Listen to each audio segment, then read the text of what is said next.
Well, since I left sometime in the beginning of July, a lot of stuff has been happening, you know. And what I want to do for this year is to give an update. Because, like I said, there's a lot of events that have been happening. And I really want to bring everybody up to speed, as they say, in terms of what's going on. I understand, of course, that Brett Kavanaugh won in the sense that he was confirmed. His nomination is confirmed. I think it was 50-48,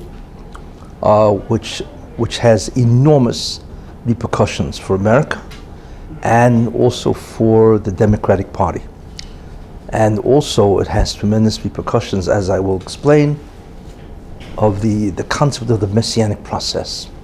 And that's really what your focus has to be, you see. And you'll understand that these are really players or actors in a play that have to bring forward the process ultimately of the redemption. And that's what I want to explain, what's been happening, you know, over the summer and also, of course, now. Of course, I'm very glad that he won. In fact, I had told people, I predicted that he would win, and you will understand why he really has to win. But it's phenomenal, it's fascinating to watch. The opposition to that man was beyond belief. It's really historical. But behind that, I believe there's an incredible strategy that all of this, you should know, is orchestrated by the Rabbi, by God himself. And this is nothing that you see here really is chance. And as I will demonstrate, all of it really is just a advancement of the whole process of Mashiach, even though it doesn't look that way.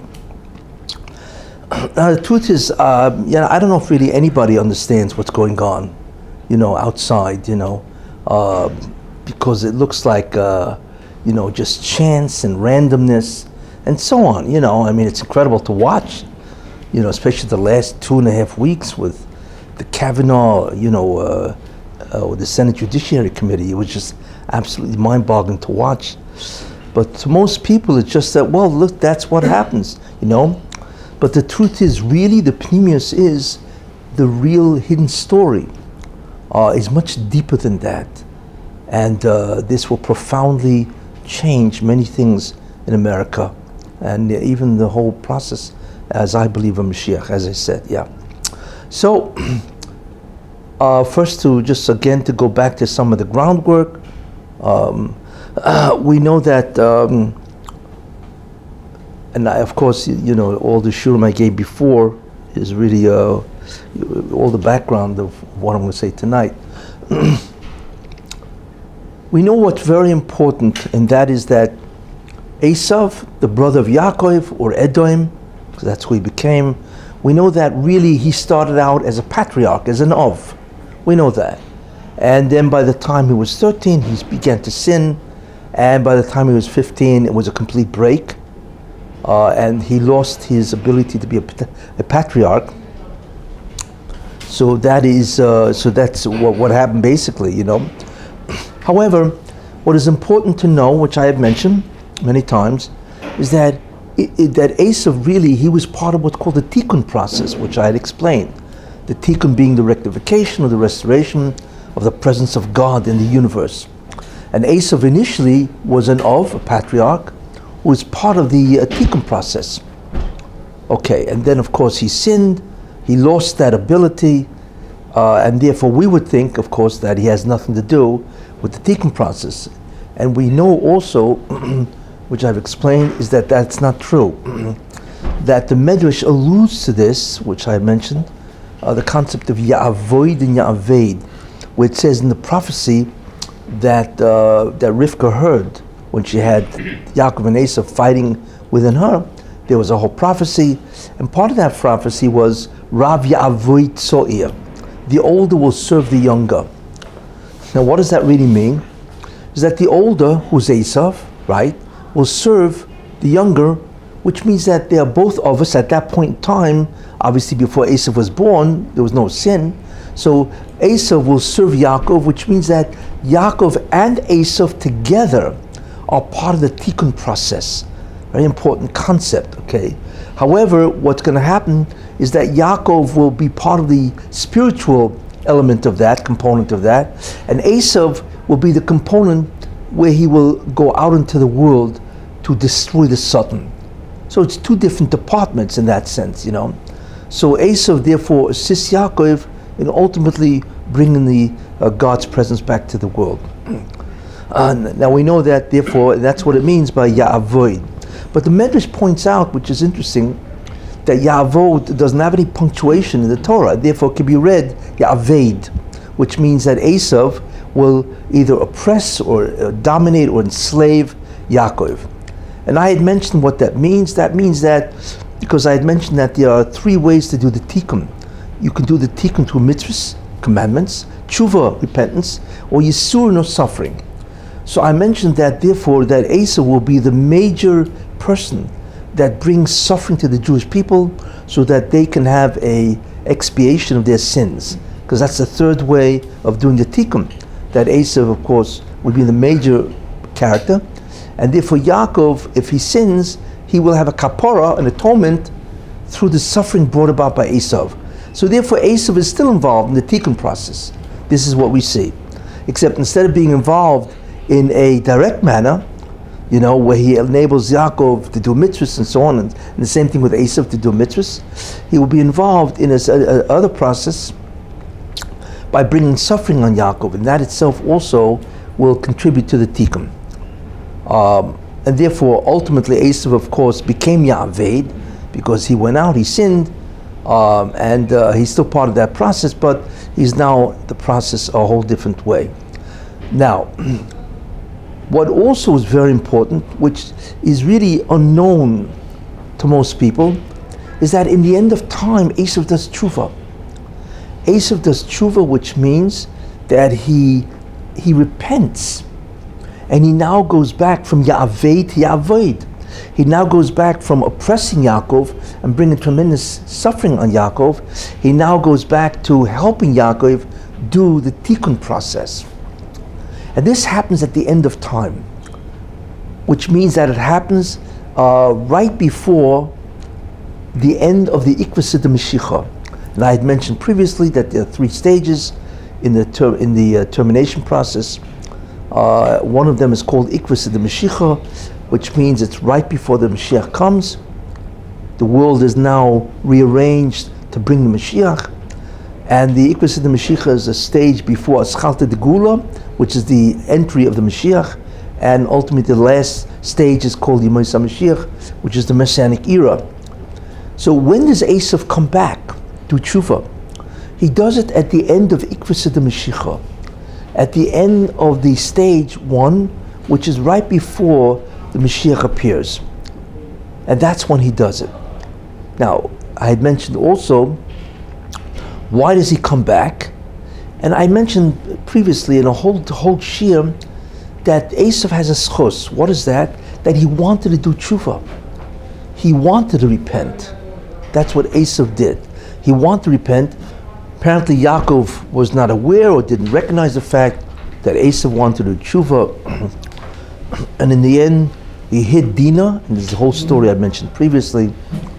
So therefore, what happened is that Esav wanted to do tshuva, and in that merit, the Moshe said, since you wanted to do tshuva at that time and restore your position in Klal Yisrael, however, in the end of time, I will allow you to do tshuva, and not only that, you will go back to assisting Yaakov Avinu to do the tikkun. So what's interesting also is from this we realize that Esav, when he does do tshuva in the end, right, that's right before the Mashiach comes. In fact, one of the simanim, one of the signs that we are near the Mashiach is Esav doing tshuva, you see.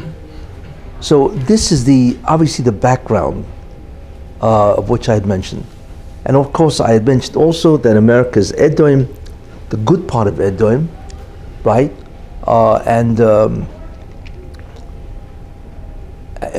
Yes, the good part of Edom. Okay. Now, everything you see happening really is already in the Torah. So that's the amazing part about it. What I'm going to say tonight is based on two words in the Torah. Because the Torah really predicts what's going to happen. Now again, we know that Esav will do tshuva. Who is Esav? And I mentioned, right? Esav was Esav originally, then he became Edom, then he became Rome, and Rome then became Christianity, and Western civilization is the subdivision of Esav, which I had mentioned previously. So Esav, Edom, is really Western civilization. But there are two parts. There's the evil part of Esav, and there's the good part of Esav, the Tov Sheba Esav. And I had mentioned that America is the Tov Sheba Esav. I said this, long time previously. But there's a lot of people in America opposing Trump. So who? Wait. Everything will be explained. Okay.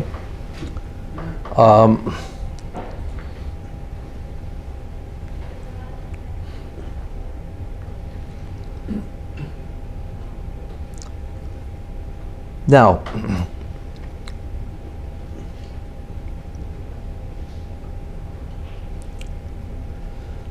but what is happening now in many ways is fascinating. There are different words in the Torah that really allude to what Esav should have done. He didn't, we know, because he sinned. But what should he have done? Okay.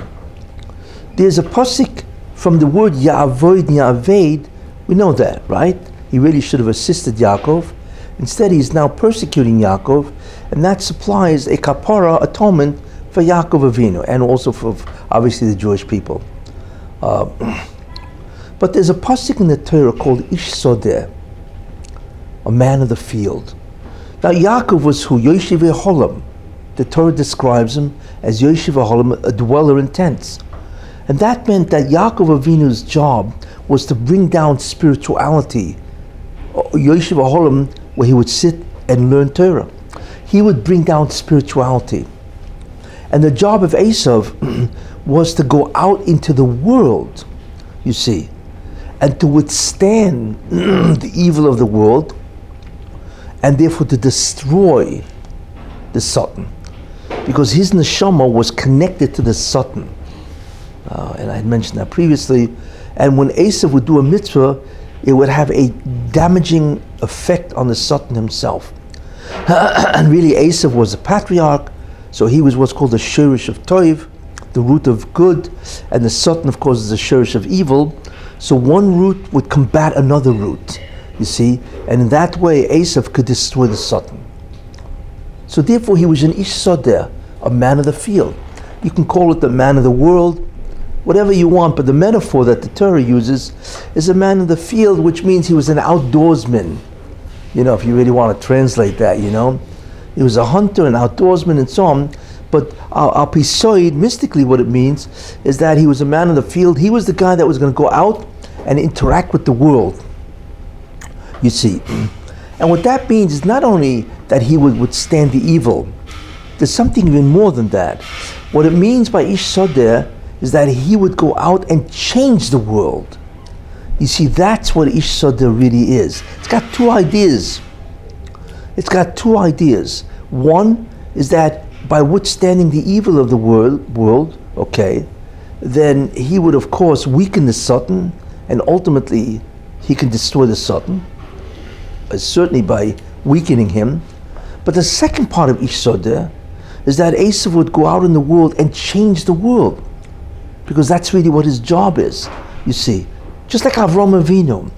Avram Avinu's job, even though he was really, in terms of chesed, was really to go out and to change the world. And he was known as that. That's why he made, all the gerim. Esav, in a certain sense, had the same job, in a certain sense, where he would confront the world and try to change it. That's a very important idea, the concept of Ish Sodeh, you see. Because when Ish Sodeh was said, right, it wasn't said later on after he sinned.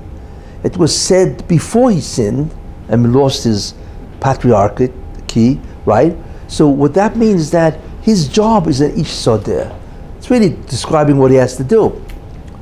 that in many ways is really the whole explanation of what is going on. It's amazing that 2 words in the Torah will actually tell you what is going on and why, you see. And now I'm going to proceed to use that concept and show you it really explains everything. Okay?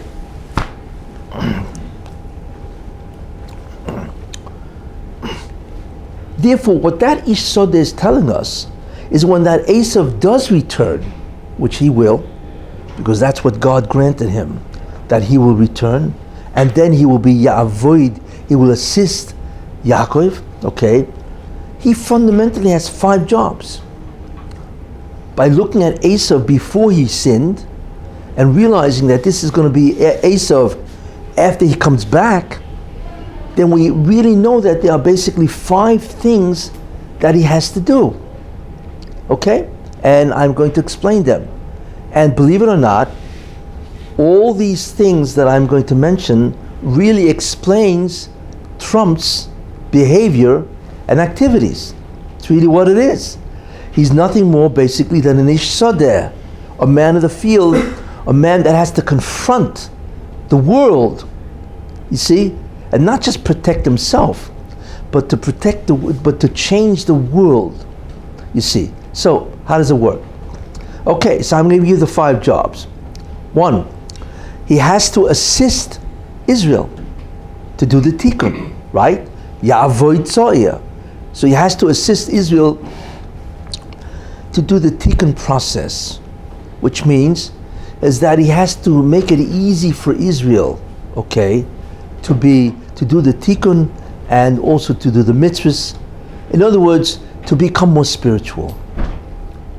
Second job of Esav is not only he has to assist Israel to do the tikkun, he has to protect Israel, he has to protect Yaakov Avinu, not only assisting Yaakov Avinu, but he's got to protect Yaakov Avinu from all the people that want to kill him, all the enemies, right, of spirituality, of God, right, and therefore of Yaakov Avinu. He want to protect Yaakov Avinu, so Yaakov Avinu can continue doing whatever tikkun that he has to do. Third idea, so that's Ya'avoid tzo'iyah, that he will assist and help the younger. But the third thing that he has to do, okay, is that he has to confront the world and to try to make the world honest, because that's really what it's about. Yaakov and Esav, really, as of us, right, they exhibit honesty, truth, no evil, you see, certainly no corruption, and spirituality. But certainly they have to demonstrate, a spiritual character. Well, in Esav's front, you talk about Ish Sodeh, right? And that's what his job. He has to confront the world and make it honest, not corrupt, and try to remove the evil, make it fair. The spiritual component is more part of Yaakov, to make the world more spiritual, but certainly to make the world more civilized, a civilized society, and get rid of the corruption and the dishonesty and the persecutions and so on. That's what he has to do. So that really is the third job of Esav, and that's Ish Sodeh, you see. Now, as part of that, okay, part of making the world to do his job, he also has to, and that's part of really assisting Israel, that he has to grow in himself physically and economically. He has to become a person that he could have become, but in a good manner. And we'll see how that manifests, you see. And the last thing which he has to do, he has to make wherever he resides righteous. Not only has to introduce it to the world, but he has to introduce righteousness to wherever he resides. And you will see that, and this is ultimately the story of Kavanaugh, as we will see. Anyway, Those are the 5 jobs of what Esav doing tshuva has to do. And now we take a look at Trump. Trump has been doing all these 5 jobs. Each sadeh, you see. And that's really what Esav, Edom, that's what he does when he does tshuva. Let's take a look. Let's go through this, okay? First of all, he has to assist Jacob, Yaakov, right? And we know, where was that, what was the job of that? Well, he made Jerusalem the capital, right? It's which means that it's no longer that the fact that Yerushalayim, Kodesh, as they say, the holy city, is no longer Arab. It is now Jewish, and that not only that, but that is now the capital. So the U.S. recognizes that because the U.S. is Esav, right? It recognizes that, and now countries around the world also will recognize that.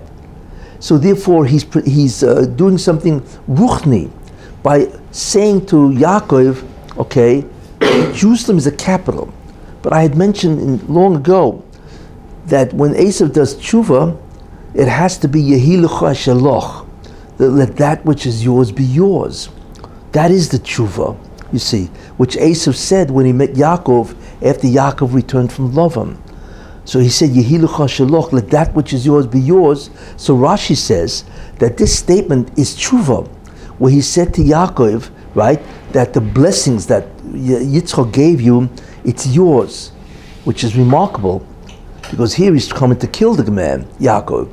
Instead, he admits that the blessings, and the blessings were the spiritual inheritance of Yaakov, you see. And therefore, what he did is he admitted that this belongs to Yaakov Avinu, and therefore that is an essential tshuva. And that is done when Trump said, Jerusalem is yours. And of course, since Jerusalem is yours, which is the capital, obviously the whole Israel is yours, because you can't have a capital if you don't have a land, right? So ultimately speaking, he said that the land of Israel is yours. He recognized that the Jews have historical validity, you know, and of course biblical validity and so on, and it's yours. So that is the beginning of the tshuva of Esav, which he had done quite a while ago, you know, about whatever, half a year ago, and so on. So he's doing that. So that is his job of assisting Yaakov to retain the rights of Eretz Yisrael, which is a factor in the ruchnius, in the spirituality of Yaakov Avinu, and of course of the Jewish people. So also a tikkun related to the Romans, you know, a tikkun because the Romans destroyed Eretz Yisrael. And Well, yeah, it's of course it's an undoing of what the Romans did. Yeah, but I'm not going into all that. Also, I'll never get finished. You know, in fact, it wouldn't surprise me ultimately. You see, in this process of giving the land Eretz Yisrael back to the Jews, right, and that's part of the mitzvahs, right, is that also wouldn't surprise me if he gives back the land that he recognizes the sovereignty of Israel over the Golan. Because that would ultimately, because that was the land, Bosham, that was the land of Reuven and Gad and so on, you know, and after of Menashe and so on, that he would recognize the Golan. But that's up in the future. But that certainly would not surprise me, because that's part of restoring Eretz Yisrael to the Jews. So that's the first idea. That's the assisting Yaakov for the Ruchnius. Second idea, which is to protect Israel. And in that, he has been outstanding. Let's take a look at some of the things that have happened, you know, over the summer. I'm not even going back a year ago. Those things that have happened over the summer. Let's take a look. One, he has protected Israel from the United Nations, which is astounding. What president has ever confronted, without fear, the United Nations? Because remember, the United Nations represents the entire world. So he has protected Israel from the UN. Not only that, he protects Israel from Iran. You know, in November, right now, their real is collapsing, basically. You know, when it comes November, where he's going to put sanctions on the oil and on everybody else who buys oil from Iran, the whole place will collapse, and they know that. You see, So they're forced in many ways to make peace with Israel or whatever, you see? So he's protecting Israel from one of the greatest enemies of all that has sworn to kill them, see? So he's protecting them from Iran. It's astounding. Not only that, he's protecting them, he's destroying ISIS, which of course has vowed also ultimately to destroy Israel. So he protects them from ISIS. And not only that, but also from Abbas. What he's doing to Abbas is beyond belief. Think about that, okay? He took away $200 million from the guy, then he took away $60 million, takes away money from the hospitals, right? And he's done this, and he's taken, not only, so he's taken Jerusalem off the table, he's also kicked out the PLO from Washington, D.C., the PA from Washington, D.C., he's closed whatever they call their embassy, and he evicted the ambassador, the PA ambassador. I mean, it's unbelievable that he is standing up to Abbas and calling his bluff, and he's acting on that, and he's just throwing them all out. So he's standing up to Abbas, you see.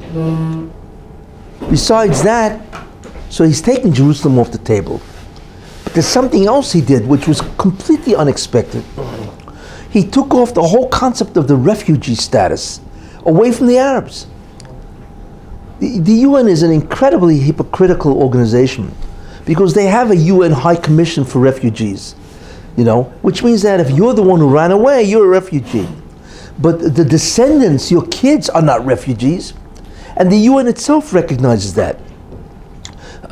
They made an exception in only one case by the Arabs. That means that every Arab that lived, that ran away, not only are they a refugee and they have the refugee status, right? But their kids are refugees. So it went from 500,000, whatever there was, that fled Israel of their own accord. They voluntarily fled because the Arabs said, don't worry, you leave, we'll destroy the Jews, and then you'll come back to Palestine, your country. Of course, they believed the Arab leaders, and of course Israel won, and they're left with nothing. So what the UN did, the UNRWA, UNRWA, right, what they did is they conferred refugee status on the descendants of the refugees. And right now, instead of being 500,000, there's over 5 million refugees. And because they conferred that refugee status on these people, they're all screaming right of return. Because if you're a refugee, right, you have a right to come back. So what Trump did, which is incredible, he took away $360 million from UNRWA, which is astounding, right? Because he says this whole thing is a charade.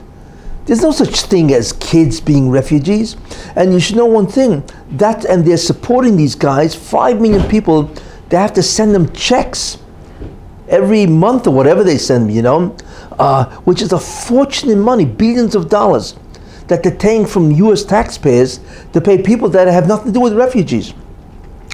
And not only that, the people in Gaza cannot leave Gaza because then they lose their refugee status. They can't leave those refugee camps. You see, so what the UN is doing is condemning the Arabs to remain refugees, or we take away the cash. So how can the problem be solved? They made it impossible for the problem to be solved. And that's why this refugee right of return is always on the table.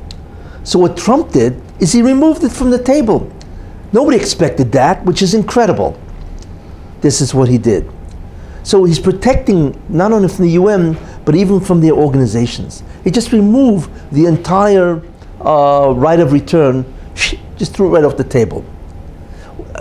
No president has ever done this. Everything is historical, you should know. And that's why it's absolutely amazing. Rabbi Kessin, may I add quickly, in addition to the protections, which are amazing, some people could argue that he was instrumental in actually helping Israel get some support from previous entities like Prince Salman and other people. Yeah, no, I'm not finished with the roll call. I'm just saying what happened when I was away. I'm just saying how all of this conforms exactly with Ish Sadeh. Why is it surprising? You see? Not only that, but I love John Bolton. He's great, He took on the whole international court in The Hague. He basically told them, jump in the lake. You're not going to tell us what to do.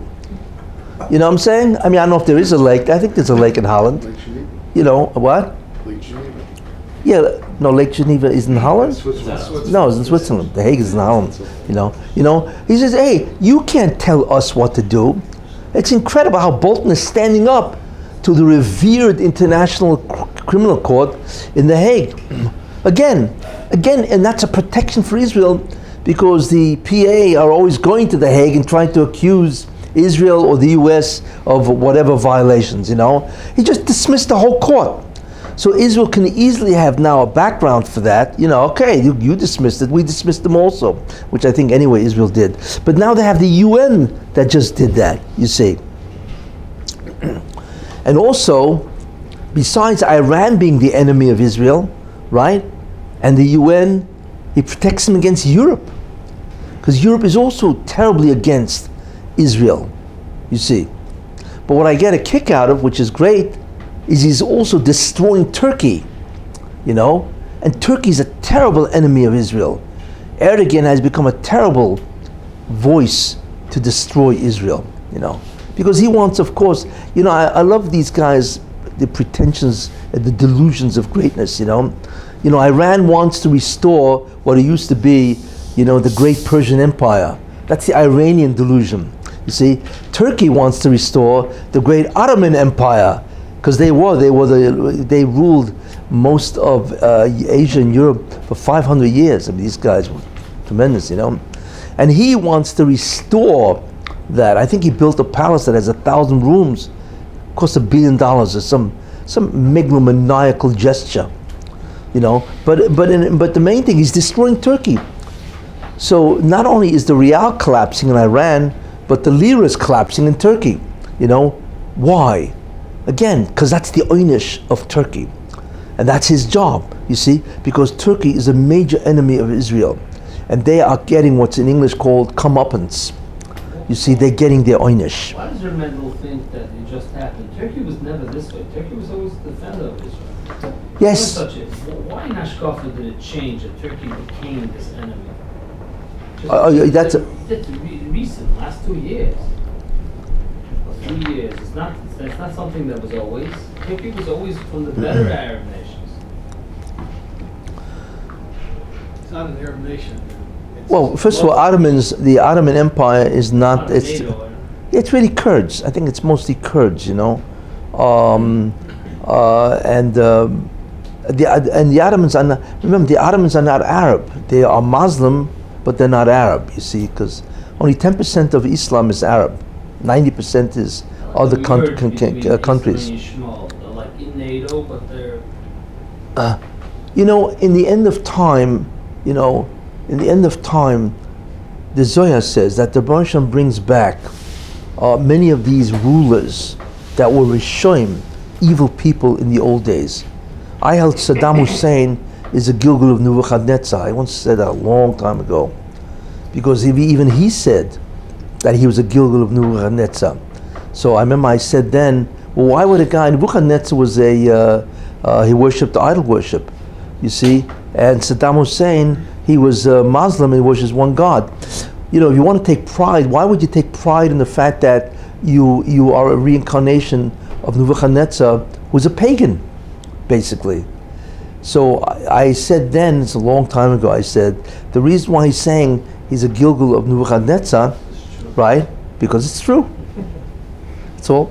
It is. So what the Baruch Hashem did is he brought back Nebuchadnezzar to reclaim his throne, so to speak, right? To reclaim his throne and to finish off his evil. It's what the Baruch Hashem does. He brings them back. They do their evil all over again, and then God destroys them. It's almost like he has to give them more rope to hang themselves. You see. So then once they've done that, they're gone. You know. And Saddam Hussein, it's amazing how many people that guy murdered is beyond belief. But when his time came, they caught him underneath some place, hiding out, and they just strung him up, and that was the end of him, you know. It's too bad he died so simple. But anyway, because he was ruthless. He was ruthless with many people. You can't believe the brutality of either him or his kids. Beyond belief. But anyway, so I feel that also Erdogan is some kind of reincarnation of somebody that's got to do his fill, do his job, and then God will destroy him. Finish with Erdogan, And that's what the Roshim does. Each person has what's called their measure. They have to do their measure of evil, and then God destroys them. It's over with, So I suspect he's probably a Gilgal, of whoever, and then the Roshim will destroy them. It's not the nation of Turkey represents something. It's not what? It's not that the nation of Turkey right now represents. It could be he's a Gilgal of that one of the Ottoman evil people. The Ottomans were, a lot of bad stuff coming out of that place. They were terrible many times against the Jews. Not always, but many of the leaders were, the Pashas. Those are the Pashas from Turkey and so on. They were really very bad to many Yidden. Now I don't know. There's some. I don't know who the worst of them were, but it could be okay. I need to finish you off, but I don't have the measure yet. So he comes back as Erdogan, and then God finishes him off. You see. But what's interesting is that Trump, Edom, he's finishing him off. That's what's so fascinating, because he's our big brother in that sense. He's protecting the Jews. So therefore, that's again something. Part of that job of Edom, Ish Sodeh, to protect the Jews, you see. And what's also important is that Trump now sees Abbas and Hamas as the real obstacle for peace. Which was not seen before, which is incredible how people cannot see that. But whether it be Bush and certainly Obama, they never regarded Hamas and Abbas as the obstacles. Obama always said that Israel is the obstacle, right? Whatever, territories or whatever and so on, But Trump now realizes, hey, these guys are stopping peace. If you didn't have Abbas or Hamas, he feels there would be peace. I happen to disagree with the man, because there cannot be peace, really, not in the sense that they will take over Israel. That will never happen. The two-state solution. That will never happen. But because they are the evil of Yishmael, the Toiv Shabi Yishmael has become Saudi Arabia, is Mohammed Salman, and so on, But in any case, so Trump is protecting Israel against these people, you see. So what we see, therefore, is that Trump, over the year and a half or 2 years, whatever, is doing an incredible job of protecting the Jewish people. So not only is it that he's assisting Yaakov to do the tikkun, but he's protecting them from every which enemy. It's incredible. Just read something else that's amazing. The what? In response to the Russian missiles in Syria, Trump ordered a fleet of F-35F fighter planes to Israel. He sent to Israel, I think, from the U.S. Air Force, because they don't have these planes manufactured for Israel yet. Immediate shipment of F-35F. I mean, the ones that the U.S. Air Force is using. Yes, I think so, yeah. Is that true? That's what they have at least 5. Sorry? They have at least 5 in Israel. Yeah, they have a couple, but they had a whole bunch of them on order. In response to the Russian missiles in Syria, the Russians are placing the missiles in Syria. Trump is now sending Israel the most advanced U.S. weapons. Yeah, but that is such an incredible move, because of course the S-300s are advanced missiles, although Israel said it can take care of them. But the interesting is that what he's really doing is sending a message to Putin. Does he want to play around with me? I'll tell you what I'm going to do. You want the Syrians to have the S-300 missile system? Okay, but by the way, the F-35 can evade that whole system, because they're stealth fighters, But so you say it's really it's a direct, or I should say it's an indirect message to Putin. Don't play around with Israel. Don't play around with me. What is that supposed to mean? Would Obama have done that? He probably would have sent F-35s to Syria, right? And so on. It's incredible to watch Trump, who of course is a messianic figure of Edom, doing tshuva. What he is doing to protect Israel, it's just beyond. It's never happened in history before. Most presidents, at most, the best you can say from the president was that he would be even-handed, so to speak, between the Arabs and the Jews. You see, Obama was completely reversed. He was one of the worst presidents toward Israel that the U.S. ever had. But, so most people, let's say Bush was even-handed, although I do not think so, because what Bush did was terrible to the Jewish people, because he always kept saying, restrain yourself, I mean, no country in the world would have restrained themselves when another country is bombing them. Would the U.S. have done that? Yet he had the gall to tell Israel, well, you got to tolerate their bombings and so on, But in any case, but the most that they would have done is being even-handed. With Trump, it's not even-handed. It's almost like I have to say, Trump is Edom. Edom is the big brother of Yaakov Avinu. He's our big brother. I mean, people will find that very hard to understand. But this is what happens when Trump, Esav, does tshuva. He becomes the big brother of Israel. That's exactly what he's doing. This raises Anyway. the question of the Russians. Could this be a war of Gog and Magog between? No. That's what I'm wondering. No. I'm going to tell you something. Putin is a very interesting person. I spoke about that. And by the way, I had predicted a long time ago that Trump and Putin will get together. That on the contrary, they may become allies. And Helsinki, he went and met Putin in Helsinki, and they hit it off great. Of course, he came back to the U.S. and they actually slaughtered him. What do you mean? You gave in to them and all that kind of stuff. But Putin and Trump met in Helsinki, and it was a great meeting, because the truth is, Putin likes Jews. He really likes them. And he believes that Israel wasn't. But I think Putin is a conflicted individual. What's his conflict? Because on one side, he has to protect the interests of Russia. And the other side, he wants to protect, Israel. Because he likes Israel, he really does, And not only that, he once said, hey, I got 1 million Russians, It's part of Russia. Israel is part of Russia. I got 1 million Russians there, So, what's he doing? Cut his nose to spite his face? What's the point? But it seems you're making threats against Israel, not going to Syria. I want to tell you something. Here's Putin's problem. Putin has to look strong. That's what it is. You have to understand, politics is bluff. You assume a side that you really don't hold from, so you can have a negotiating edge. That's why, right? And then you have to come across strong, right? Because if you don't come across strong, forget about it. And Putin has that problem. He's got to look for Russia's interest, but most of all, he's got to look like an incredible leader, But there's another reason why, because what happened was, which is very interesting, is that it wasn't Israel that shot the planes down, it was Syria. And they took the guy out, and I think they're going to kill the guy for doing that. What they did is they had no idea where Israel was coming from. Israel bombed a couple of places. So what they did is they sent out missiles 360 degrees. It's like called shotgun approach, And of course, if you send out missiles 360 degrees, guess what? One of them is going to hit the intelligence plane of Russia.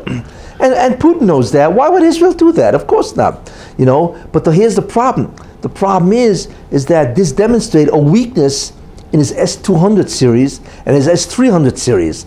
Meanwhile, they get a lot of cash for that, you see? So he's got to do it to defend the commercial rights. Yeah, that's why he's doing it, So he's got to blame Israel that really it wasn't the deficiency of the missile systems, because you bombed, you took down the plane. He's got to do that to protect his income.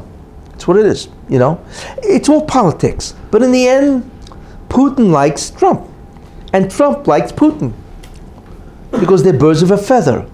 They're very strong people, really leader types, and they're very, very into themselves, and they're very, whatever, they're very similar characters. So I think they admire each other from afar. But don't get fooled by Putin. Putin likes Israel. He really likes Trump, and he's doing it either for commercial reasons or just to show that he's somebody, he's a leader. That's what it's all about.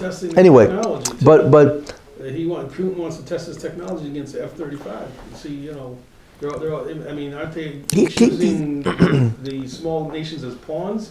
Is Trump, really helping Israel? He wants to test out his F-35s, No. I don't think that. I think he's just sending a message to Putin. Right. Don't go too far. You want to play around? That's really what he's doing. But it just shows you the tremendous relationship that Trump has with Jews, Israel. It's incredible. Because he is a messianic figure. He's Esav doing tshuva, as I mentioned in many of the shurim before, and so on, But certainly, this is what is happening. But I believe in the end, Putin and Trump will get together. As soon as you get this ridiculous charge of Russian collusion, which is just beyond belief, and so on, Maybe after midterms. Well, At the midterm. midterm The elections. Republicans wipe out the Democrats. Then Okay, anyway, Yeah, how come Trump is not instructing the State Department to put down Jerusalem, Israel on passports? he's done what? I'm not familiar with that. On the passport, on anybody born in Jerusalem does not get Jerusalem, Israel on their passport. Yeah, It doesn't but it's the say capital. Israel. What is he doing? He's not doing it retroactively. So, no, I I understand that. On Thursday, he said that they don't. It's up for final negotiations between the parties. Yeah, okay, but that's because look, he's trying to look good to the Arabs. He can't say yes because that would have legalized or made it permanent the fact that Jerusalem is a capital. But he can't do that because he's hoping Abbas will come to the table. So if he stacks the deck against the Arabs, they'll never come to the table. You see, that's why. All it is it's an image.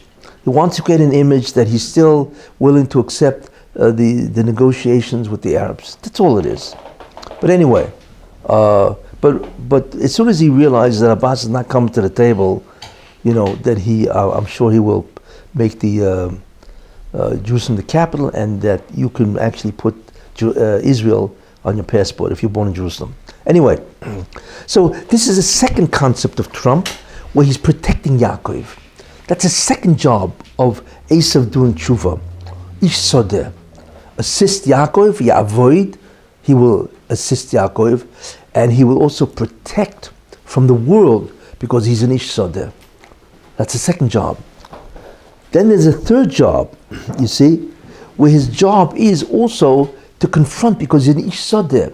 He's a man of the field, not just to protect himself from doing sins like the rest of the world, but to try to make the world fair and honest and righteous. It's an interesting job, because the concept of Esav is to bring some type of redemption to the entire world. You see, in other words, to try to change the world to be more honest before the Mashiach comes. I'm not talking about spirituality. The concept of spirituality is a job of the Mashiach, Mashiach ben Yosef, Mashiach ben David. But the job of trying to elevate the aspect of mankind to be more civilized, to be more honest and fair, is a job of Esav, because that's why he's an Ish Sodeh, you see. And where do we see that? I mean, the interesting thing about Trump, nobody ever expected him to be so interactive with who? With the foreign policy. But take a look at what he's taken on. You have North Korea. Nobody expected that. And Kim Jong-un, he'll step up to the plate eventually.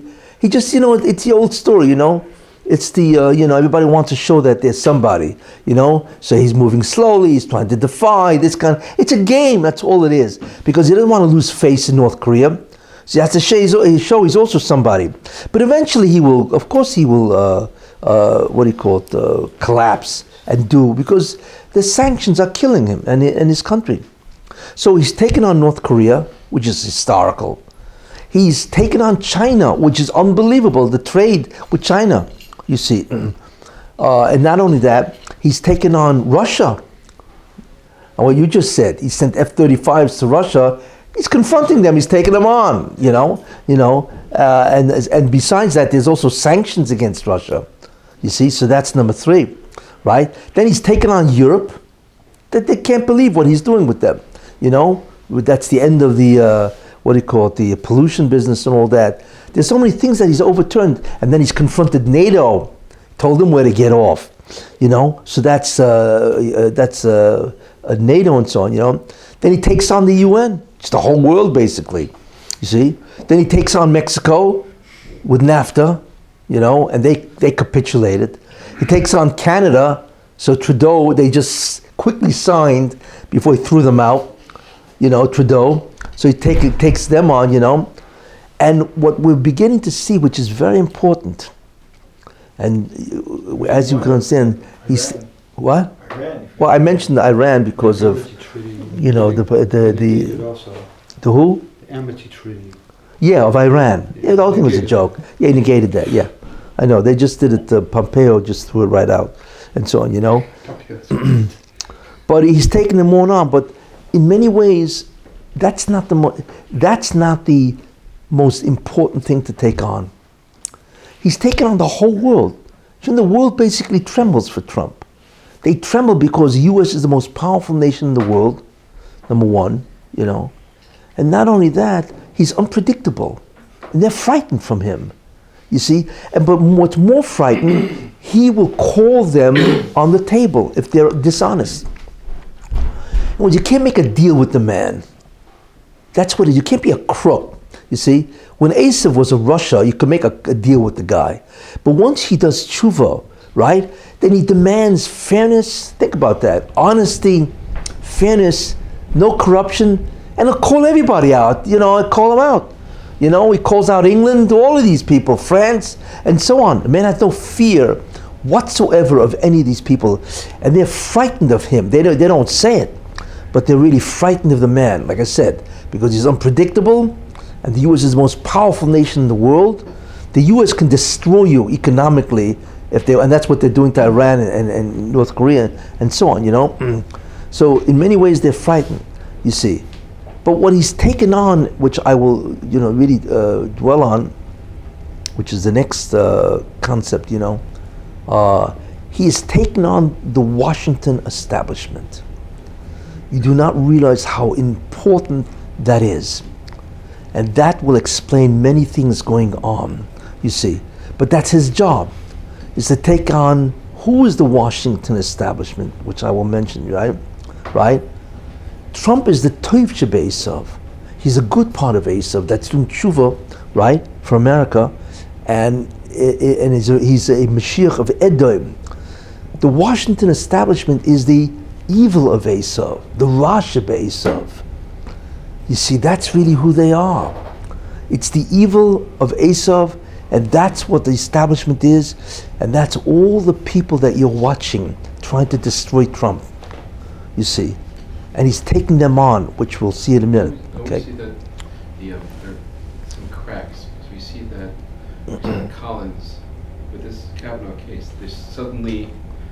What did Collins, she voted for? She voted for, but not only that, she said that even though it's tempting, I think her statement, I started saying, even though it's tempting, we cannot start ignoring due process and justice of course down the road. But that's so some chinks in the evilness is all of a sudden starting to break. Yes. Mendel, Yes. You don't know that he got it? I do know. No, I know. Her speech in the My son called me right after Shabbos, said he won. You know, I said, okay, what else is new? Because I told people he's going to win. He has to win. And I will explain why. I didn't get to him yet, right? But I'm just going through Ish Sodeh, the man of the field, and so far, Washington establishment, yeah. Unfortunately, led by a lot of Yidden, Feinstein, Schumer. Yeah, I don't know if Feinstein's Jewish. I think her father was Jewish. Oh, yeah? That's what somebody told me. I do not know if it's true or not, you know. But Schumer is certainly Jewish. Anyway, it's all Erev Rav. Yeah, anyway, so that's the third thing of Esav, is to not only to protect Israel, but to also to try to confront the nations and to make them more honest.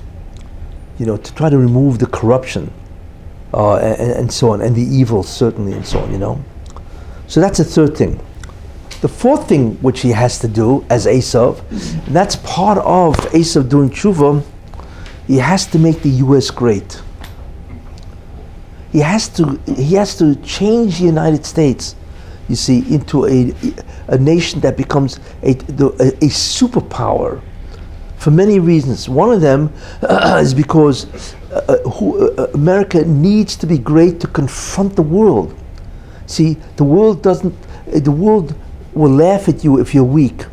But when you're strong, economically, militarily, and everything, they respect you and they're frightened of you. You see? So in order for him to have credibility to confront the world, he has to make the United States great. See, it's not him, it's God making the United States great because of that reason, to give him the credibility, you see, and the ability, the ability to confront the nations as a superpower. And the second thing is because to give him credibility that when he admires and is so much behind Israel, right, then Israel will rise amongst the nations because they now have Big Brother protecting them, Israel, and also that they hold, that America holds from Israel, This is all to make Israel great and for him to be an Ish Sodeh, to confront the nations. That's why. So the Baruch Hashem is giving him incredible hatzlacha in that area. I mean, think about that. Now, I don't know all the things he's done, but there's a whole litany, a list, which is unbelievable. The unemployment rate of Hispanics, blacks, and Asians is historically low. That's the end of the regulations. The regulations is incredible. Then he's opened up ANWR and all the energy fields. So they say that's going to be incredible, and Most unemployment for 49 years. yeah, I know. That's a half a century. Like, what is that? And then they took the GDP, the gross domestic product, is 4.2%. Obama never had. I think Obama, his was 1.8 or something like that. It's a joke.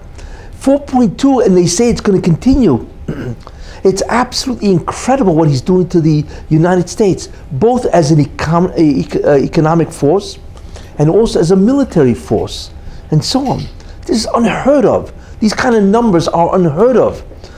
You see. Came out Friday, best job numbers in 50 unemployment. In 50 years. Yeah. Unheard of. Yeah. So therefore, he is making America great. But why? Because it's not him. Because he has to be a superpower to confront the world. That's the concept of Ish Sodeh. The Baruch Hashem is saying, I'm going to give you the ability, the wherewithal to be an Ish Sodeh. Look how much is explained in Ish Sodeh. It's astounding. Because that's the job of Esav. But people just run over that phrase, And then we'll realize that phrase reveals when Esav does do tshuva, what's he going to do? You see? So that's mamish what's happening. It's just incredible. Not only that, the stock market is going crazy. Wall Street. The Main Street is going crazy with incredible success, right? And the regulations it's just wiping out all the incredibly restrictive regulations, and also the consumer confidence. They say the consumer confidence is incredible. And that's very important because consumer confidence is 70% of the economy of the United States. That's how much it is, because people have to go out and buy. And that's what gives businesses money, so they now can obviously expand and all that. So they say the consumer confidence is incredible. I mean, what else does they have to do to America? America is witnessing what they've never seen in decades, you see. I mean, really, it's a slaughter of Obama, And of course, they want to take credit for this, of course, So that's what he's doing. Ish Sodeh, he has to make America great, to be able to have the wherewithal to confront the world, and to have the credibility that since he holds from Israel, they will rise in stature among the nations of the world. Okay, we are now up to the last one. And once you understand this, you'll understand what happened to Brett Kavanaugh. It would be nice if he knew this. Then maybe he wouldn't feel so bad. It's interesting. You watch. What the Democratic Party has done is they've committed a terrible evil. Which is very important, as we will see. This woman, Dianne Feinstein, I think is a senator from California, she knew this at the end of July. So that's the first thing which is incredible. She knew this. Why didn't she say it then? And not only that, this kind of thing means that you need to be secret about it. Even if she knew that about Kavanaugh, how do you reveal it to the whole world? You see, that's a tremendous evil, because what it did is it destroys the man. Besides the fact, of course, that it jeopardizes, why would anybody ever want a job in Washington? Because if you get interviewed and you got a skeleton in your closet, like they say, it's going to get out to the whole U.S. public and the whole world. That's what's going to happen. So why would anybody apply for any type of position in Washington? They destroyed what should have been essential. Do not reveal what you know about Kavanaugh. Just present it to him, and he'll resign or give up his nomination. You don't mafasam this. You don't spread it to the world. So what she did, although she denies leaking it, but obviously somebody leaked it from her, from her group. Because obviously what the Democrats want, and I'm sure Schumer was into it as a strategy, to try, of course, because they're hoping that they'll win the midterm elections, and after that, they can now appoint somebody else as a judge, a liberal judge for the Supreme Court. And obviously, not only that, but they obviously want to take Trump out with an impeachment, although that doesn't make any sense, because you need 2/3 of the Senate to convict, and they don't have the 2/3 of the Senate now. Certainly they can't convict. In any case, but that's not the real issue. They committed a tremendous evil, which I think a great deal of America sees. It's an evil, even if you're a liberal. How do you do that? Because what they were basically saying is, trying to do is they were trying to destroy due process, right? And the concept that you're innocent until proven guilty, which of course is true, you see? Because not only are there no witnesses to what she says, this woman, right? But even those people that she says were in the room deny knowing anything about it. I mean, there's not a shred of evidence in any which way in terms of what she says. So if you're innocent until proven guilty, what is this? You see? And I love the way somebody said, well, it's only a job interview. Really? You mean a job interview means that if you find something in somebody's past, you can now spread it around the entire United States? Was that part of the interview? Like Kavanaugh said, the job of the Senate is advise and consent, In this case, it was search and destroy, and he's right, you see. So what in the world do they mean by a job interview? They destroyed him. That's what they did. If he wasn't nominated as a Supreme Court judge, he was finished. He, his family, his kids, his reputation of years of solid reputation, all destroyed because of some leak that came out of that party. But that's not really what's happening, and that's what I want to go into. What is really happening?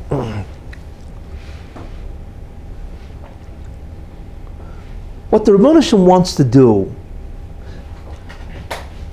let me put it this way. Esav, when he was a Rasha, had two fundamental sins. Okay? He exhibited, besides his arrogance, fundamental sins.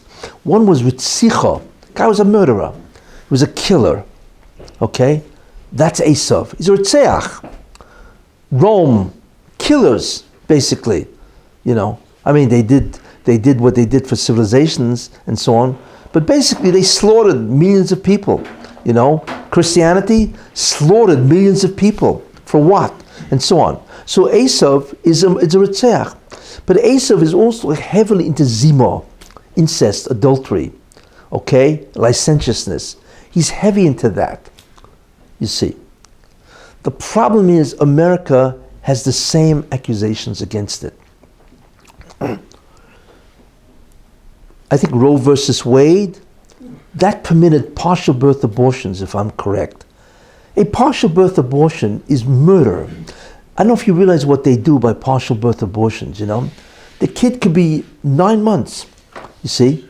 And what they do is they take a long pin, and I think they just pierce the kid's brain. Then they mush up his brain. You're talking about a child that's almost about to be born, is legally permitted to kill the kid. You can't imagine a greater ritzicha, murder than that. Yet America permitted that, partial birth abortions. Even if America wants to permit or give some aspect, a right of a woman who's pregnant, so give it, let's say, according to Chazal, if it's less than 40 days, then it's a different story because the embryo is not considered a developed human in that sense. Is that water or something? What was that? Chazal says under 40 days it's water. Yeah, whatever it is, but it's not human, and therefore there's no chiv ritzicha. But how do you?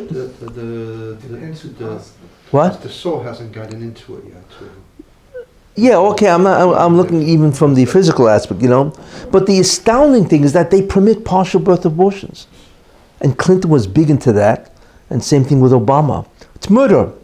So we don't realize, but that's a tremendous kitrug against America. The second thing, so that's the Ritzich of Esav. The second thing is called the Zima, which is the licentiousness, is the, and so on of Esav. And who is that? And then we begin to understand, this is Anthony Kennedy, that permits same-sex marriages. That's Zima, it's homosexuality. In fact, tonight is Parshas Noach, and the world was destroyed because of the aberration of homosexuality. And Anthony Kennedy permitted that. And not only did he legalize that, he made it constitutional. He constitutionalized that. So America, right, is exhibiting the two fundamental sins of Esav. And the world was destroyed because of homosexuality. You see. So what the Rebbe wants to do is he wants to make America righteous. How do you make America righteous? What is the major force that makes America immoral and non-righteous? And the answer is the Supreme Court. Because it is the Supreme Court that is ultimately the one who dictates what the law is. And they have passed two kinds of laws which are terrible for the United States in terms of kitrugim, prosecutions. So what the Rebbe wants to do, because now Esav has done tshuva, and America is the Tov Shebesav, he needs to make the court righteous. And that means the court must become conservative. Isn't that interesting? You see, and that's the last job of Esav in that sense. Esav not only has to make America great, but he has to try to turn around America to become more righteous. You see, to become more civilized, more moral and ethical. So who does he nominate? Brett Kavanaugh, right? That's why. That's his job. As an ish sodeh, you see, that's what he does, okay? So Brett Kavanaugh is really selected because God wants to make America righteous and remove Roe versus Wade, which is murder, and he wants to hopefully to remove the whole concept, to reinterpret the Constitution that it is not constitutional, you see, to have homosexuality or same-sex marriages. Because that has the possibility of destroying America. It's funny, there's Yerushalmi. I just want to tell you something, it's interesting.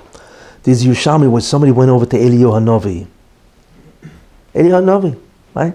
And he says to him, why do earthquakes happen? That's what he asked, Yerushalmi. Do you know Eliyahu Hanavi answered? Why do earthquakes happen? I'm not saying every earthquake happened, but clearly what he answered was substantial enough that this is the main reason. He said because of Mishkav Zocha, homosexuality. Eliyahu said that in Yerushalmi. Yeah, it's interesting, isn't it? So therefore, what? It's incredible how Obama's Supreme Court forced toying a marriage on the whole country. Yeah. When the federal government isn't supposed to get involved with marriages. Yeah, of course. The states are supposed to be of course. responsible for Yeah. that. So this is a tremendous prosecution against America, you see. And the Rebbe wants to change it. Listen, there are many things, it's funny. Take the San Andreas fault, California. They're saying it's overdue, right? I mean, God forbid that fault will crack, and what will happen is that from the San Andreas fault west will now be the new coast of California because the other part of it sank into the sea. We're talking about San Francisco, Los Angeles, and so on, and they're saying it's overdue. God forbid that should happen. But the problem is, based on Eliyahu's statement, right, it could happen. So what the Baruch wants to do to prevent that, and I mentioned previously in previous shurim that why did the Civil War happen? Because America was chayav misa, obligated for the death penalty. Why? Because they're kidnapping people. You can't kidnap anybody and make him a slave. So therefore the whole South was chayav misa. So what the Baruch did in order to protect America, right, he made the Civil War where over 700,000 people were killed. All basically as a kapora for the kidnapping that America was doing wholesale. You see, the same idea. So the Baruch wants to make America righteous. You see, the only way to do it is you must make a conservative Supreme Court.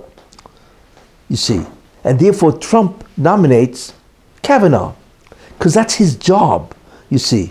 But it's not only that, since America is really the toiv shebe Esav, the good part of Esav, then America has to become righteous.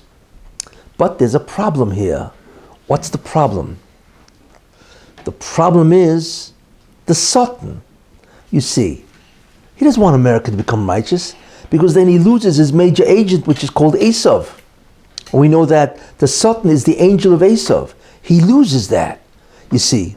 So what he does is he presents a kitrug, a terrible prosecution, you see, against the ability of the Supreme Court to have a conservative judge.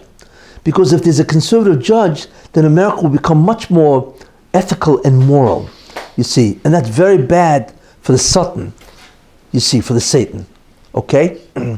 So therefore he presents a tremendous kitrug. So he tries to stop it. Who does he elect to stop it? Who are his agents? And they are basically the Ra Shebe Esav, the Washington establishment, which is the swamp or the sewer, depending on which adjective you're more familiar with. You see, because Washington establishment is really the evil of Esav. It's all of them together. So what he does is he uses them, and it's fundamentally the Democrats and the liberals, because they have destroyed America. You see? So he uses, the Sultan uses them to try to overthrow Kavanaugh. It's interesting.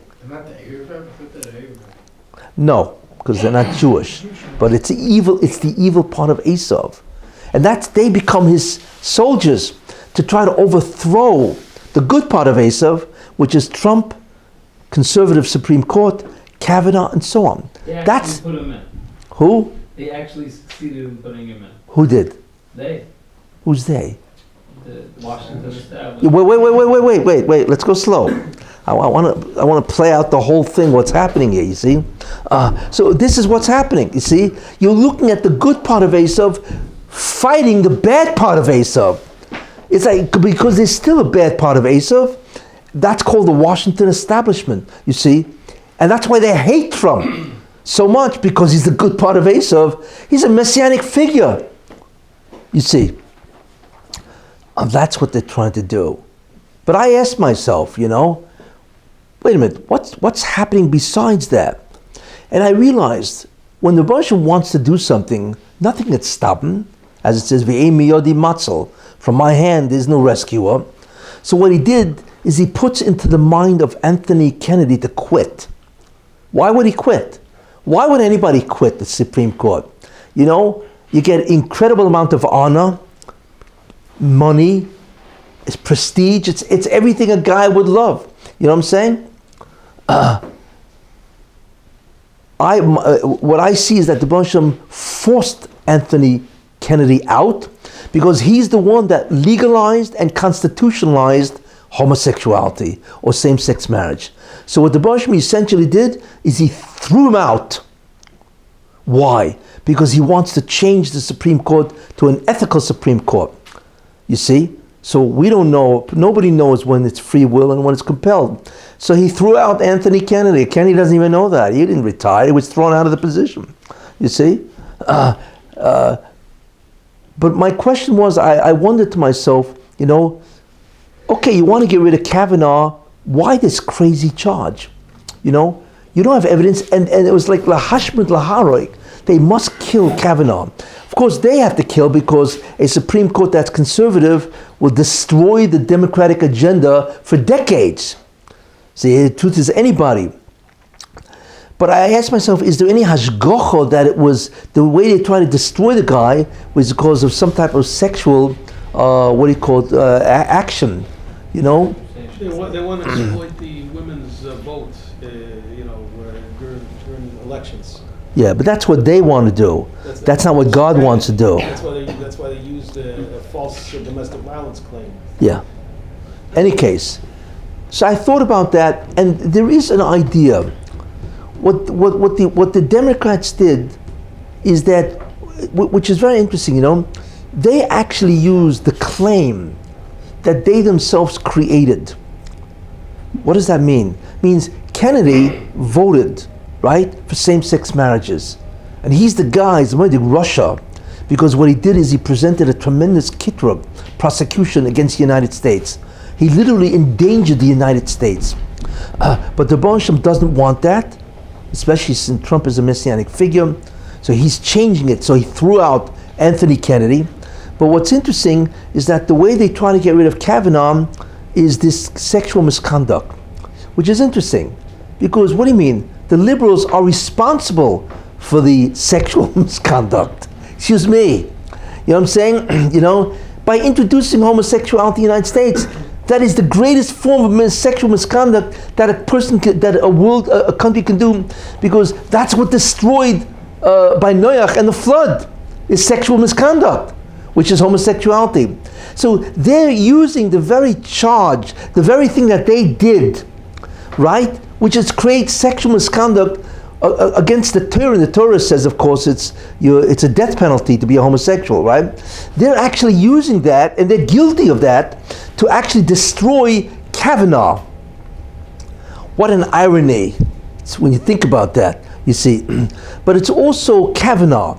Kavanaugh has to learn something, you see. He has to become very sensitive, you know, to the concept of sexual misconduct, and realize that homosexuality is the greatest form that can destroy a country, which is same-sex marriages. That's sexual misconduct. So it's almost like the Baruch Hashem is teaching him, listen, you know, I need you to understand fully what's going on, you see. So the Democrats, the irony is that they're trying to destroy man with the very thing that they instituted and constitutionalized, the liberals and the leftists and the Democrats in the United States, which is unbelievable hypocrisy. If you look at the Torah's view, it's an incredible hypocrisy based on the Torah's view, and that's God's view, which of course is everything. And the second thing to tell Kavanaugh, listen, you need to understand the seriousness of this. You need to get rid of homosexuality when you become a judge. Who connect those dots? What was that? Who connect those dots? There was an accusation of homosexuality, was there? But look, Kavanaugh's a straight guy. He also You know what I'm saying? He also made him very against Democrats, meaning. Well, that's next. Now, what's interesting also, the Baruch Hashem is what's called multi-deterministic. That means for one act, there could be many reasons. Okay? What is interesting is, like this, you know, Trump is having problems with the midterm election. You know? Whatever, he's having problems, which is insane that he should be having these problems, because he has given everybody such an incredible success and so on. So what the Baruch Hashem does, which is very interesting, is that in the very attempt to destroy Kavanaugh, they are revealing their own evil. So that very well may produce an incredible backlash, even by liberals, against the Democratic Party. Because what the Democrats try to do is not only perpetrate a terrible evil against the man, that there's no evidence, and the guy was, I mean, he's got a stellar reputation for years. It's obviously, it's a lynch mob. The Democrats are a lynch mob. But not only is that, he tried to destroy a fundamental fabric of justice in America, which is due process, and that you're innocent until proven guilty. Look, if Kavanaugh would have been dismissed, you have no idea the damage that would have done to America. Because first of all, it would have destroyed Kavanaugh. It would make Trump look like an idiot, you see. It would have kept the Supreme Court possibly liberal, You see? But what it also would have done is make a mockery of justice. Because now a precedent has been set that somebody was accused without any evidence, and on contrary, with contrary evidence, he was accused, right? And not that he was convicted, because it's not a court of law, but he was found guilty and therefore he cannot have the job. That would have set a terrible precedent in the United States, you see. And that itself would have been very bad for the United States, because every country is obligated to have dinim. That's one of the mitzvahs b'nei Noach, to have dinim, to have courts, justice, a system of law.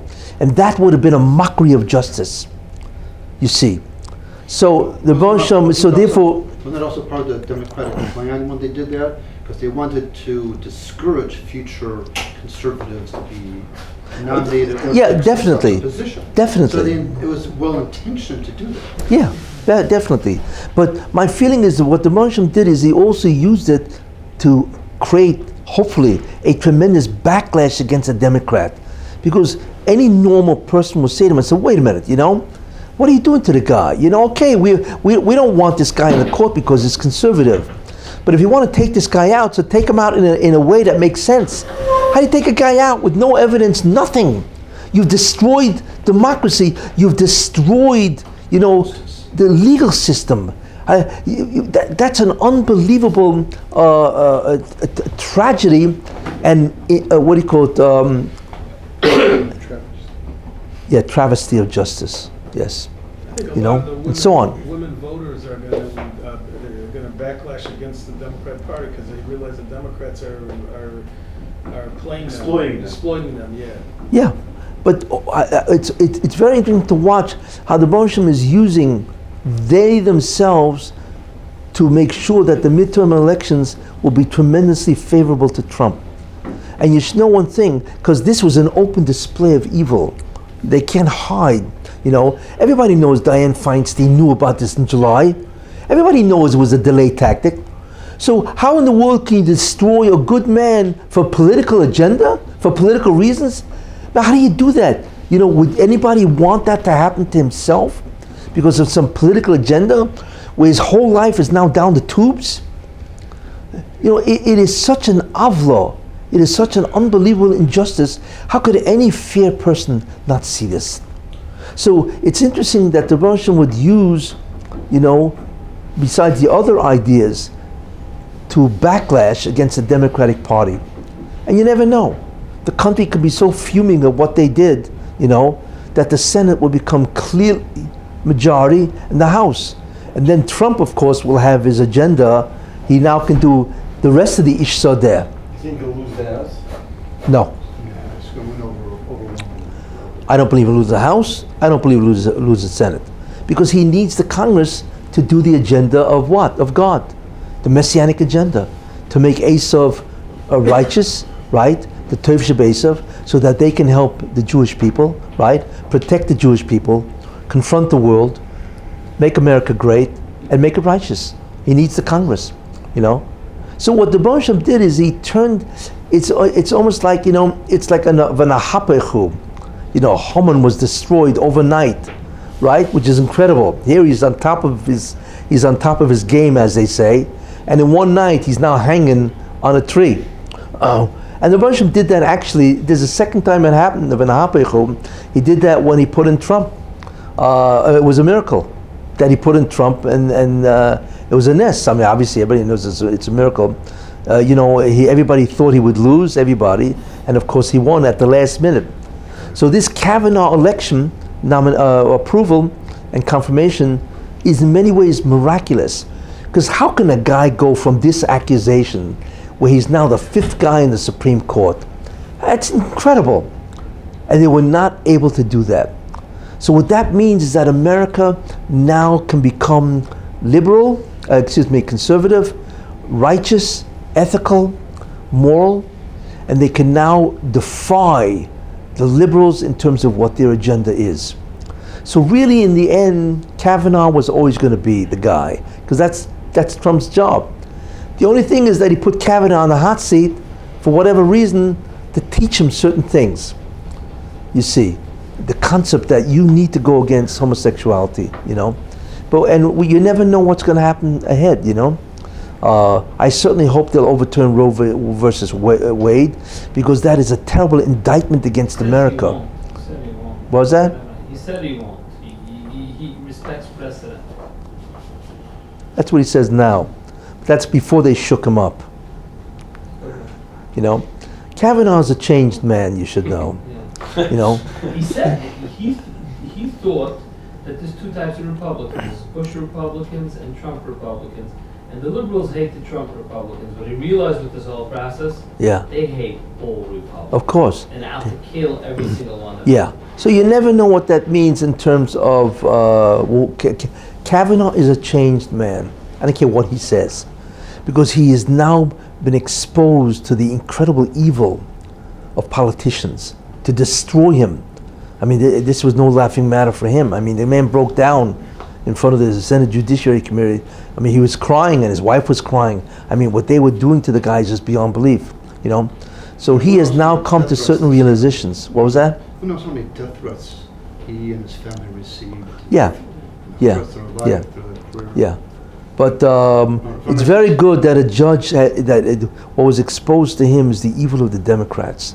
That's a very important concept and so on, you know? Maybe that's Hashem had the design, that he should be, like you said, further, even if he said he wouldn't, they'll find a way to do it anyway, because now that he's been exposed to it, it'll push him to do things about it. Don't forget, President was is concerned to the courts when there's a Supreme Court judge that was there when the president was made.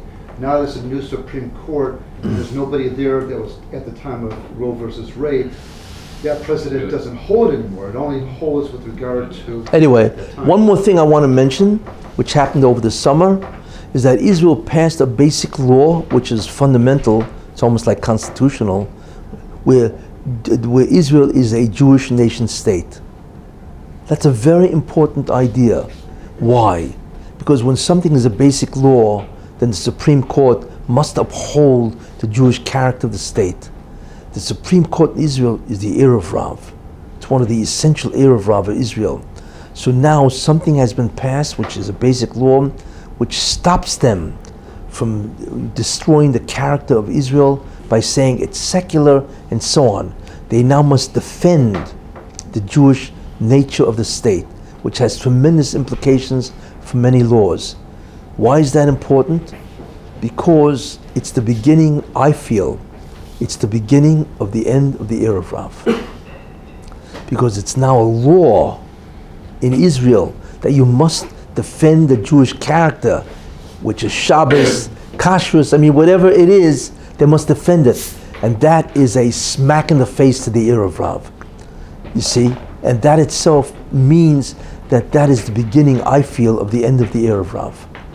So that's something also that happened in the summer. Okay. How do you feel? I hope I've solved the problem of what Trump is doing, why Kavanaugh, what the real reasons are, and so on, you know.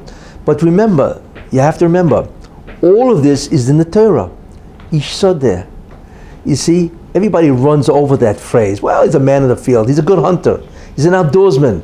But what it really means, of course, is that his job in assisting Yaakov is to take on the entire world in every which way. And that's exactly what Trump is doing. Every behavior that Trump is doing conforms exactly to what Esav will be doing when he does tshuva. And that's exactly written in the Torah. That's all you have to do is look in the Torah. You saw that. You see? Anyway. No, it's okay. It's also interesting that on your concept of Evaku, is that the very, you know, just like in Purim with Talmud, the very law that the Democrats instituted, because normally it was 60%, you need 60% of the Senate to confirm. Yeah, I know, the nuclear option. The nuclear option was being instituted for the I mentioned that. It's Hashgacha Pratis, that the Democrats themselves destroyed themselves by allowing a nuclear option, right? Which now used by the Republicans. Same thing with Osher. Yeah, I want to tell you something. You know, it says in Mizmor Shir Yom HaShabbos, it says, you know, Ish Ba'al lo yeda oksilo yevne zois. You know, the fool doesn't understand what's going on. Who is the one who brings the Geula? You know who it is? The Sultan. That's really it is. The Sultan thinks that he's winning and he's gaining, right, and he's got all the things going for him through his Keturgim. He doesn't realize that he is the actual instrument of the redemption. You see? And that's why he's called a fool. You know? It just, in the end of time, the Sultan will say, I can't believe what I did. I just brought the redemption. You see? So by having his guys, the Democrats, you know, and so on, right? Using the nuclear option, right? He's given power to the who? He's given power to the conservatives, the Republican, right? By Obama making all the, executive orders, right? He has allowed Trump to undo every order he's made and to issue his own. You see? And now the Democrats, by doing the evil of trying to destroy Kavanaugh, right? They have now revealed themselves, right, to be the lowest of the low. You have no idea what that is. To destroy a man, a guy like that, you know, his family and his kids, you know, and he never would have lived it down. He would go to his grave. Everybody would say, we know what you did. You know? Nobody would forget it, and they would never forgive him, you see. But now he's sitting on the Supreme Court, you know. In a certain sense, I hope he's now much smarter and not naive before before this happened to him. And I really think, hopefully, that he'll be a great judge. And the court is now conservative, which means America is now going to be righteous. What an incredible victory for Toiv. You know, I'm sure Trump must be sitting in the White House, and in Yiddish they say he's quelling, which means that Trump is sitting there and say, wow, did I beat these guys, you know? And not only that, now the court is now conservative, you see? And if you never know what the Baruch may do, but what he may do, look, Ruth Bader Ginsburg, she's a terrible liberal, you know, and she said, well, she's not going to quit until she's 90, you know. So I'm sure God is saying to her, did you consult me on that? You know, she already had pancreas cancer. She had a couple of cancers, and she beat them all because the Baruch Shem allowed that to be. But he could take her out tomorrow. And then what does she have? And then what's going to do? Trump is going to nominate another conservative. So not only are you going to go from 5 conservatives, you go to 6 conservatives, you see? And by the way, all these guys are like 50 years old. You know, they're going to last around to another 40 years, you know? In the end, it's amazing how God has the last laugh. How do you feel this victory happened on Shabbos Parshas Bereshis? Well, but the victory happened on Bereshis, that's true, right?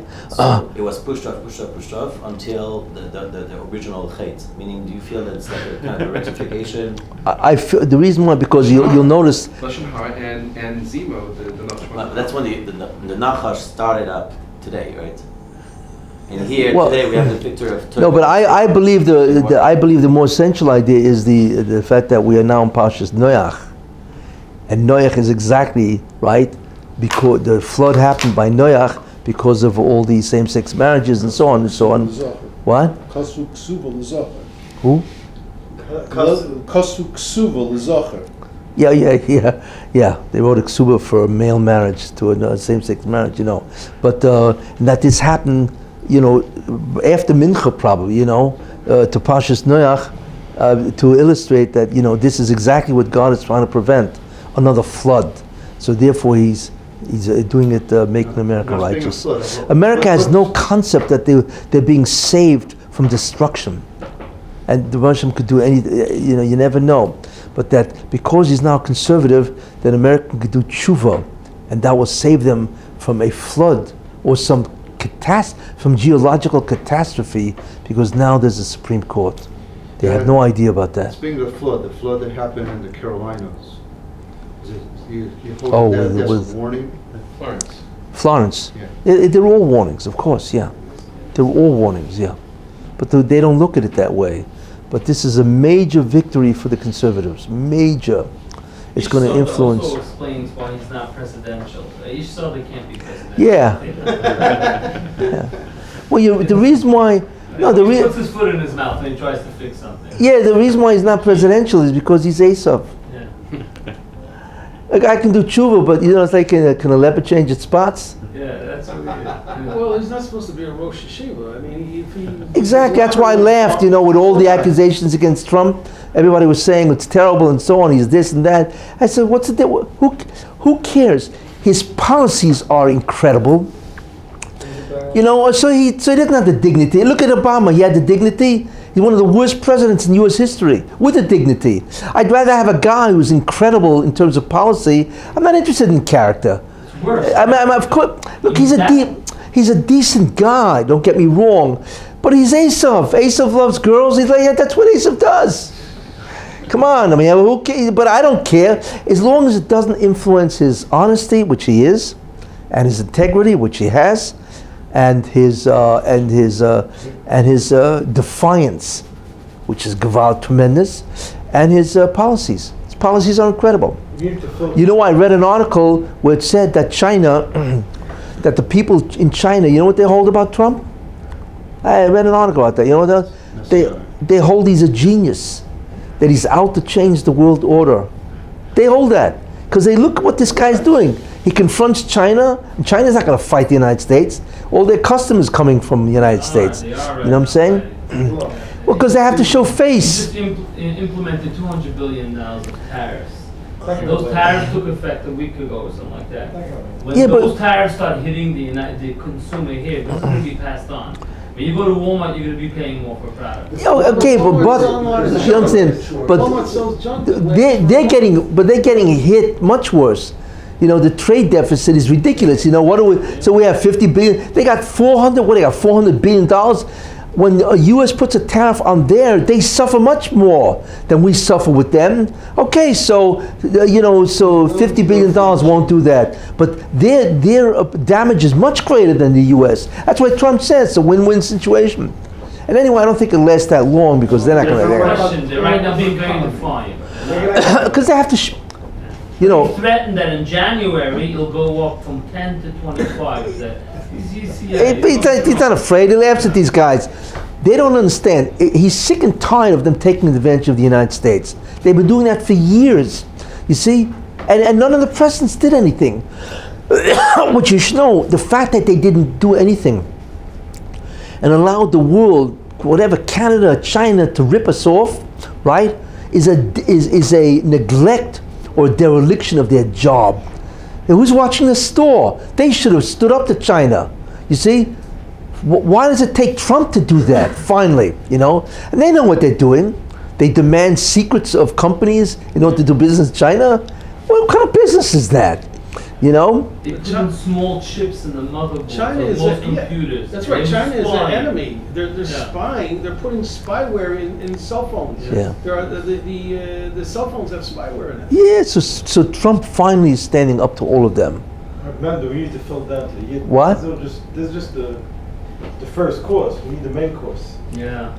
The main course. Yeah. You mean the messianic process has to bring the spirituality, but obviously what has to happen in order for in a certain sense the world has to change in a better way, and that's what he's doing. That's his job. Mashiach ben Yosef, Mashiach ben David is a spiritual change. His change is to confront the world and to try to make them better, which he's doing admirably. I mean, this is one of the greatest coups for him, that he got Kavanaugh on the Supreme Court. I mean, it's unbelievable what this guy did, He's still standing in the polls to lose Congress. That's what they're saying. Well, Anything could change. Senate change. The Senate just changed. The poll said he would lose. Doesn't mean anything. I once said a long time ago, the only vote that counts is God's. Everybody else is irrelevant. That's what it is, So you have to look from God's standpoint, what does this have to do with the messianic process? That's the key to understand all of this. In terms of the messianic process, if we have a Tosha Ba'esav protecting Israel, does that mean that we won't need Mashiach ben Yosef? All we need is Mashiach No. What does Mashiach ben Yosef do then? What does he do? No, if we have... You mean you're worried he's unemployed? No, I thought... The Mashiach ben Yosef brings the Or Rishon. He brings the messianic light. The Mashiach are not here for political purposes. The Mashiach are here to change the world in terms of the inability of the world to be spiritual. Their job is ruchni, is spiritual, not political. I thought Mashiach ben Yosef fights wars with the Jews against their enemies. Isn't that one of his jobs? No, his main job is to bring Israel back to Eretz Israel, to bring the Messianic light, to rebuild the Beis HaMikdash, you see, and so on. Make the Jews more spiritual. A Mashiach is not about, he's not a political redeemer. He's a spiritual redeemer. Trump has got the job of political redemption in a certain sense. Yeah. But I thought Mashiach ben David is whatever. responsible for spiritual redemption. No. So I'm saying no. That is a mistake. No. Mashiach ben Yosef does all these things. Well, was Mashiach ben David? Again, That's what I want to the answer is there's nothing to understand. Kani Re'im, if you look in the psukim that talk about Mashiach ben Yosef, his job is ruchnius. You see, to change the world in ruchnius. He's the change guy. Mashiach ben David is the one who institutionalizes permanently. Got it? But the Talmud says Mashiach ben Yosef will be killed. No, wait. He's still fighting. But the Vilna Gaon and the Zohar say that he will not be killed. And the Ari says, and that's why we pray in Shmon Esrei, Es Semach David, who's Semach? Who's the offspring of David? Mashiach ben Yosef. So what you're really doing, the Ari says that. So that what you're really doing is praying for the Mashiach ben Yosef that he be not killed. And I explained a lot of shurim on what that means and so on. And therefore he won't be killed. And I explained that. Instead it was transmuted to a different sentence and so on. But anyway, that he will come, change the world spiritually. Okay? And the one who makes it permanent as a kingdom is Mashiach ben David. But you need Mashiach ben Yosef to change the world spiritually.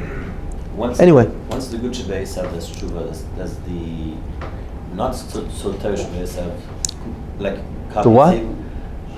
Once the Torah Shebei Esav does tshuva, does the Rash Shebei Esav copies him and also does tshuva? Do they all do tshuva, or only the good part Shebei Esav does tshuva? No, when Mashiach comes, before or after? Not before. Now. No. Well, they are. I mean, the world is becoming, in a certain sense, more righteous because Trump is standing up to the whole world. That's why he's got to become the most powerful nation on earth, or else he has no power. Might talks. I don't think the Rambam mentions Mashiach ben Yosef. That's okay. The Rambam is only mentioning Mashiach ben David. Oh, it's Mashiach ben Yosef. We mention only Mashiach ben David, right? In Shmon Esrei, it doesn't say anything about Mashiach ben Yosef, right? Right? I guess not. It doesn't. What do you mean, guess not? It doesn't, right? And the reason for that is because we look forward to the permanence of the whole concept, of the whole kingdom.